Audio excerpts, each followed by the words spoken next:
And that's as close as Senna has been at any stage at this point on the circuit. As he came before the pits, and there you see what happens in these cars. Their acceleration is so great that the leader will always get the power on first. You see just how quickly, being maybe a tenth of a second earlier on the power, what a big difference that makes as the cars exit the corner.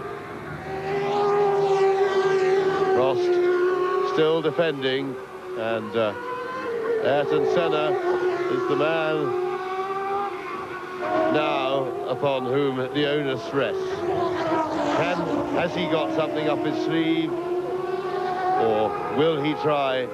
It looks to me as if he has no obvious answer. Will he try something desperate? He showed himself capable of doing that.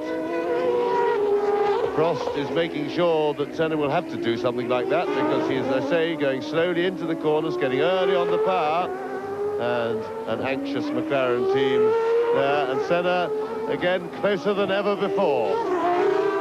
This is Alain Prost, 150th Grand Prix, so he has had experience of just about every situation, including this one.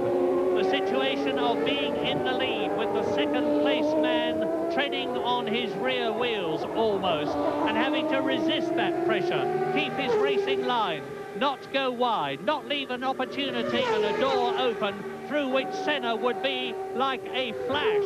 Now, there are very few cars left on the circuit. There's 14 running now out of the 26 who started.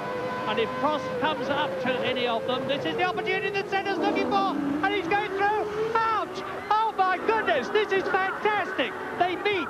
This is what we were fearing might happen during the race. And that means to say that Prost has won the World Championship. Alain Prost, World Champion of 1989. Well, and just look at this, because Ayrton Senna, who can get going again, but he's been pushed, that's outside assistance. And I'm afraid to say that that is all over for Ayrton Senna, and it was his own fault because of the slow corner. He wasn't past Prost, and he went into a gap, and Prost had every right to turn into him there.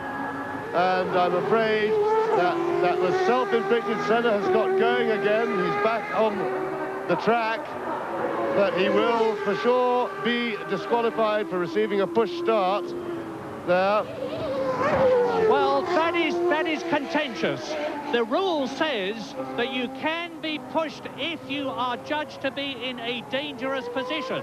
So it could well come down to a steward's decision of some kind, but look at the problems that Senna is going to have with car handling. And now, of course, Alessandro Nannini is very much in the running, and it could be that we're going to see the Benetton Ford winning and a Benetton winning, and Senna is still leading.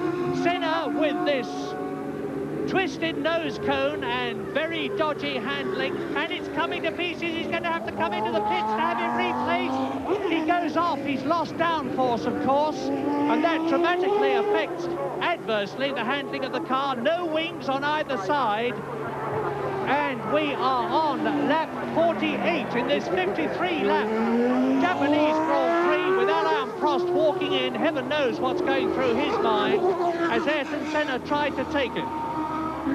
Well, I tell you what's going through my mind. What a tragic way to finish such a thrilling race. And it really was tragic that Senna should self-inflict such an injury, because he just asked for Prost to take his line and drive into him. And it was, as we suggested, an act of desperation on Senna's part, and it did look as if he needed that, so in fairness to him, maybe that was his only way. Now, will Senna come in to change that nose, or will he try and stay out? He is still leading the race, remember, but of course, he really should be disqualified, so he's pushed up, and he goes into the pit, so they're going to try putting a new nose on the car, maybe.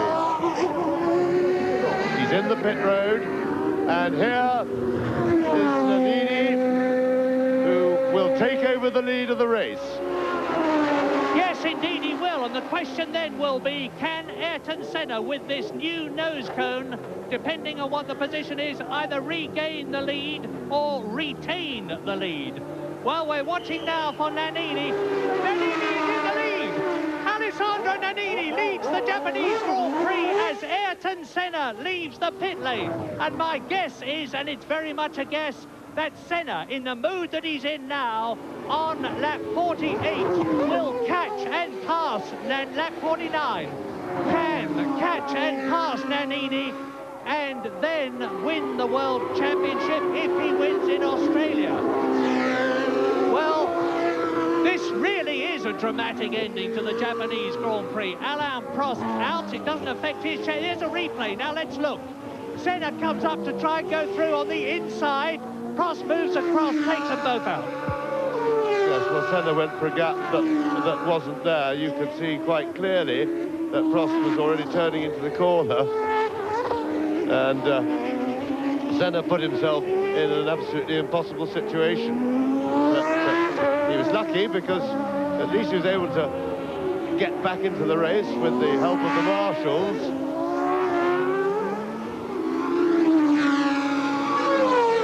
McLaren team there with former McLaren man Tyler chatting away, but of course he was from the main. And here we see again now, you see that Senna is going in tight. He's inside Prost, but not in front. And the point is, at a slow corner like that, there's never any danger, and Prost was always going to turn into him, whether it be it right or wrong. Tactically, because in any other situation you'd say, well, Senna is pretty much holding the inside and Prost was putting himself out of the race. But the whole point was, Prost, as long as Senna was out of the race, Prost didn't mind being out of the race, and that was what was different about that situation, as opposed, for example, for the Mansell-Senna situation in Portugal. So Senna now pumping adrenaline, 4.6 seconds behind Nannini, who leads, and I'm quite sure with the adrenaline that's flying around Senna, there'll be no difficulty for him to catch Nannini, and I would think with the adrenaline going, he'll probably pass him. And now we see a replay from Senna's car of the accident with Prost. It looks as if it's just coming up. Now, as they go under braking, Senna goes to the inside and bump. But really, what more could you expect Prost to do?